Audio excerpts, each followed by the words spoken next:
I need new music. This is the JJO Discover New Music Podcast. Welcome to another episode of Discover New Music. Very excited for my guest this week. He's produced records, many records. He's played with a little old band called Shinedown. And now we get to add to his very impressive resume, solo record producing artist, Mr. Eric Bass. Eric, how are you, my friend? I'm doing great, Brock. How are you? I'm doing great, buddy. Obviously, we could go through a laundry list of all your accomplishments, but we're here today because you are releasing your first solo record. It's called I Had a Name. It drops February 28th. And with all of your time in the industry, you've been very busy. Why the leap into the solo world now? What kind of sparked that creative journey to go down this path? Yeah, I think well, it kind of chose me. I didn't really choose it, if that makes sense. I'll make it make sense. How about that? We were on tour for the Attention record early on in the Attention touring cycle, and I had this idea for a graphic novel. It kind of came out of nowhere. Like I said, it kind of chose me. It was had this voice in my head that was like, right, you might want to write this story down, you know. So I began writing down what would become the prequel to this graphic novel that will be released later this year. And as I was exploring that story on that tour, I was messing around with some pieces of music, you know, on days off in the hotel room or in the dressing room. You know, I'd carry a Pro Tools rig with me, and I went to Brent at that time and I was like, hey, I know it's early on in this process, but are you ready to start working on some new Shinedown music? And he's like, absolutely not. So I said, well, look, I got these pieces of music. I think they're super different. It would have made an interesting Shinedown record probably, but I've got these pieces of music. They're a little different. I'm gonna work on this other record, and you know the other three guys were like, yeah, absolutely, and not that I have to ask permission, but you know we always want to put our best foot forward with the band first, you know. So anything I have ruminating or anything that I'm working on, I want to make available to Shinedown first. And anyway, yeah, man, started working on that record over the Attention touring cycle, then into COVID, and I actually finished the record 1 or 2 days before Brent and I started writing what would be Planet Zero. So it's been done for a minute. So it wasn't like this was a recent decision. It was just kind of this thing that I made, and it sits between these two Shinedown records, kind of finished, and never had a chance to release it. Wasn't sure if I was going to release it, to be honest with you. It's just something that I made for myself, just to kind of see if I could do it. It's a concept rock opera type record, and like I say, goes with a bigger story. And so it wasn't like I went, I'm going to make a weird solo record. No, it's my time. I'm going to do it. No, it was nothing like that. It was just I was creatively bored, and musically creatively bored. I guess at the time I was still working on writing books and doing that other stuff, but it just kind of had to come out, and like I said, it chose me, so that's why it exists. I think it's very interesting, and how the universe works, and you saying it chose you because you talking to Brent, and you guys in the middle of Shinedown stuff, him not being ready to work on other stuff, it came at really the perfect time. Yeah, absolutely. It was not something that well, the first thing people inevitably ask is, what's going on with Shinedown? You're putting a solo record out, like, is there trouble in paradise? And it's like, absolutely not. It's we just released Shinedown just released 2 songs right in the middle of me releasing this, so there is no no problem like that, and those guys are super supportive of this record. They're awesome. Actually we're mad that I was thinking about not putting it out. So well, it's nice to have that support, and we got to unpack a lot here because I know the graphic novel you said would be later on, and it coincides with this, and this is really where it was born from, which I think is cool. And you said exactly what I wanted to talk about, this kind of rock opera, this concept album, and it's hard to put label on things. You don't ever want to pigeonhole anything, but when you think concept album, which this thing is really built on, you think of Tommy from The Who and The Wall from Pink, these massive concept albums. It's kind of fun to make this journey, and it built this world. It tells us about this world and deciding to make maybe this kind of central theme. Yeah, so like in a nutshell, basically, I'll give you the nuts and bolts of the graphic novel. It's very, in fact, this part of the story is only one piece. So it's a very detailed story. But I'll try to break it down pretty simply. We're basically living in a world that was formerly run by three kings who gets overthrown by this dictator, and he basically kills off all the protection that this world has, and ends up basically mind controlling the population and having all of the youth, all the kids on this world get sent to this education camp, which is half school on one side and the other half is like a prison work camp, and all the kids that whose parents align with him and aren't he doesn't see as a problem, he puts into the to the educational side, and then all the other kids they're the leftovers, and maybe he doesn't like, or they cause problems or whatever, he throws over into the work camp. And it's basically in essence the beginning of these kids escaping this camp, some of them, and joining forces with some other individuals that have been fighting back against this problem government for a long time, and they start to fight back. There's a lot of magic and mystery and a lot of nuance and a lot of story built into that. But that's the nuts and bolts of the story. So I love it. I basically, with the record, like I said, the idea for the record came along after I'd already started formulating this story, and it was just taking snapshots of from the story and writing songs about them, much in the way that I do. Or we do when we're writing Shinedown material, just with the real world. You just pull these snapshots, these events that you see that look interesting to you, that you feel deeply about, and just started pulling those types of things out of my fictitious world and writing an album about it. I love it. I have a follow-up to this, just real quick thing with that.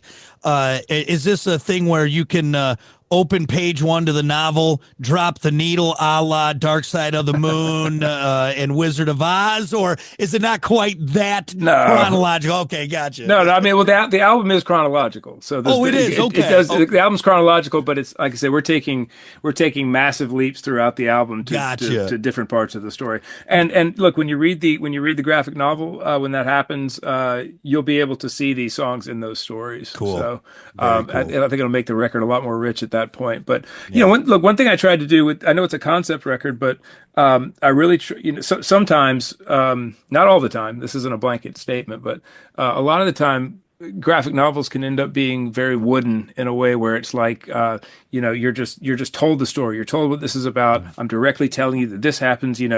John runs from here to here, and then he does this, and he comes over here and hangs out with this person, kills this person, and makes it out alive. And a lot of graphic novels, a lot of concept records can be like that. And lyrically, what I was trying to do with this one was be a lot more metaphoric, kind of the way we write in Shinedown, and sort of creating songs that, yes, they're telling the story, but it's also, if the listener's just hearing this thing back, they can find themselves in it as well and find some meaning. So I love it.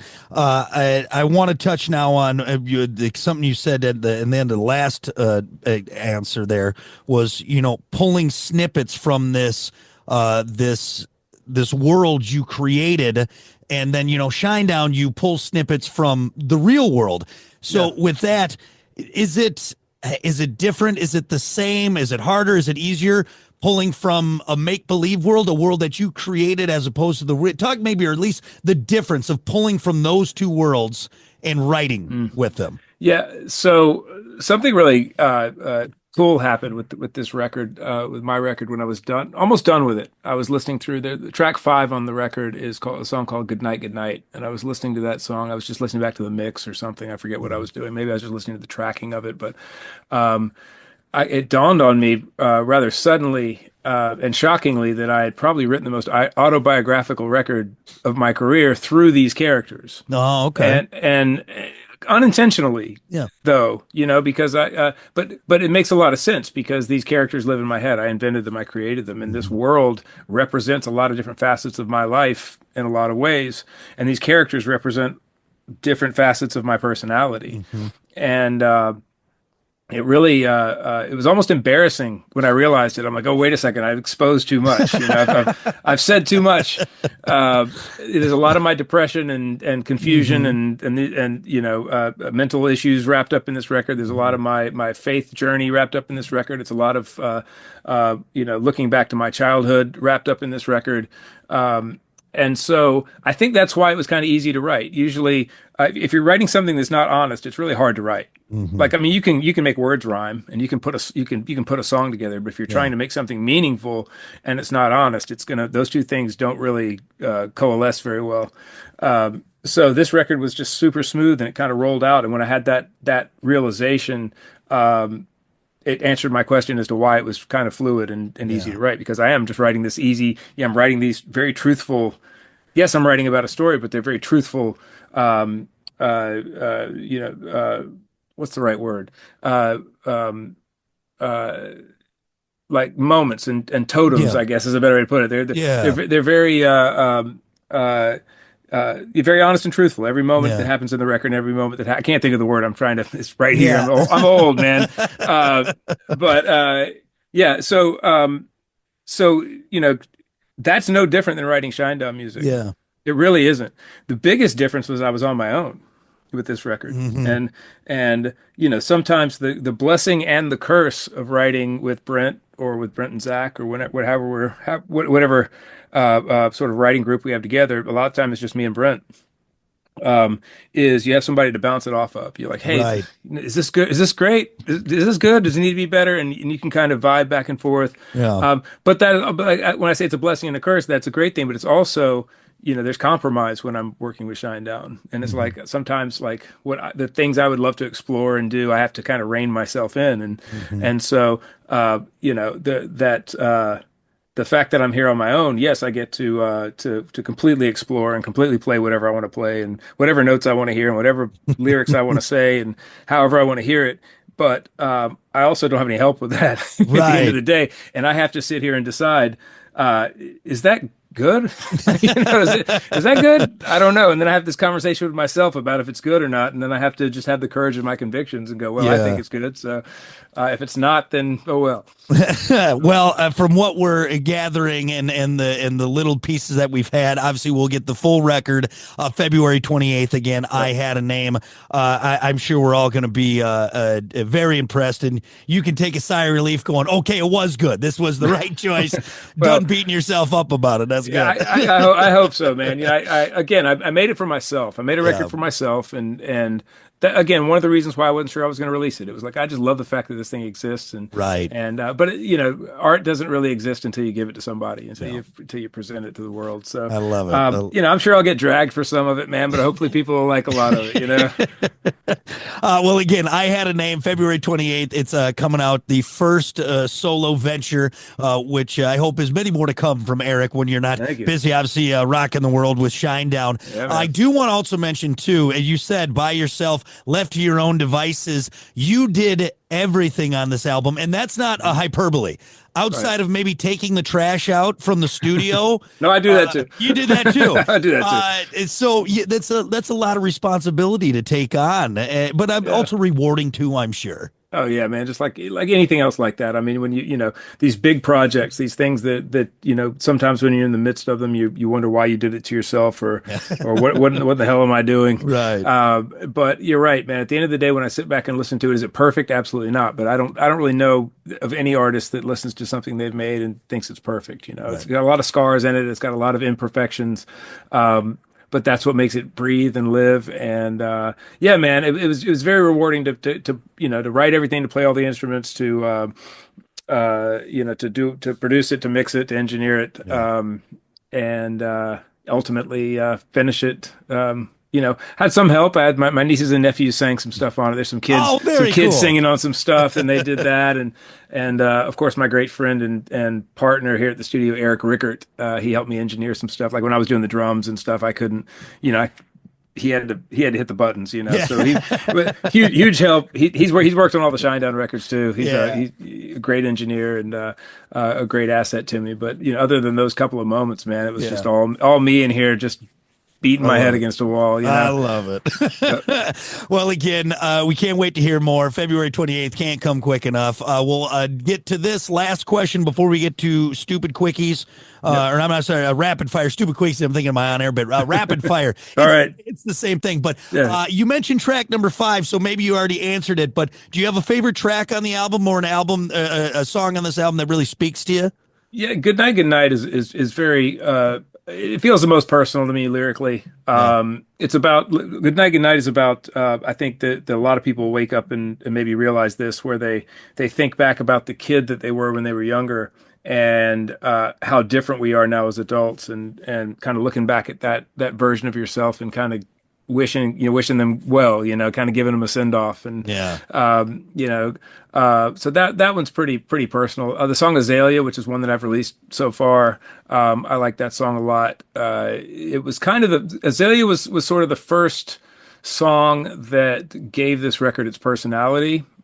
I'd written some other things, but once Azalea was written, I kind of knew what the record was going to be. And it didn't really become a formula or anything, but it maybe a light blueprint for other things to come when I was writing. So, yeah, and I had to kind of dig on that one a little bit too. So, Well, that one didn't come as easily, but it happened, and it feels good. Well, again, we can't wait to hear the rest of it. Very excited, the graphic novel to go along with it. Well, now that the important stuff is out of the way, let's do rapid fire, and I'll get you back to it because I know you got a lot of people to talk to. Start off simple: sneakers or sandals? Sneakers. Billy Ocean or Billy Idol? Oh man, Billy Ocean's the first thing I thought. Billy Ocean. I know that's weird, man, but I like Billy Ocean. Going gets tough, man. Come on. I tell you, out of the questions I do with this, that one hangs people up a lot. They're like, man, oh man, they don't want to insult either Billy. They love them both. But dude, as soon as you said that, I saw that video with him and I don't know who the celebrities were in the video, but they're all playing in his band. Danny DeVito and a couple of people. I love Billy Ocean, man. I love Billy Idol too, but come on. Going with the Billy Ocean, can't go wrong. New England clam chowder or a creamy tomato bisque? Oh, bisque. Oh, nice. With a fancy grilled cheese. That's what I like to add to that. Well, my wife and I have that like once a week. Oh, no kidding. There you go. Fantastic. Yeah. There we go. Last one. This is the most important one. Chuck Norris roundhouse at 100% power or a Mike Tyson punch at 50% power. Which one you taking? Mike Tyson.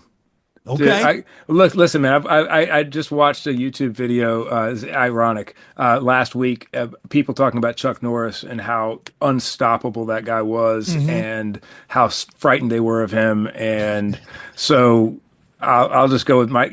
I'll take my chances with Mike Tyson at 50%. He's getting up there, and it's still going to put you down. It might be the last thing you do, but Chuck Norris, I get it. I get it. No, I might not get up from either one, but I'm just thinking that after what I watched about. Now, I don't know, Mike Tyson in his prime, I don't know, man. He was an animal. Oh, man, I know. But Chuck Norris fought Bruce Lee, man. I mean, come on now. Well, Bruce Lee said that Chuck Norris was a better fighter, So that'll tell you something right there. Walker, Texas Ranger, taking you out, man. Look out. All right. Thank you for humoring me. More importantly, Eric, thank you for talking new music again. I Had a Name, along with the graphic novel coming out. We'll see the album on February 28th. Super excited for you, man. Proud of you. And thanks so much for taking the time. Brock, thanks for the time, brother. I appreciate you. Listen, rate, share, subscribe. Discover new music now at WJJO.com, in the JJO app, or wherever you get your podcasts. Brock has a new interview every Thursday evening between 6 and 7. 94.1 JJO.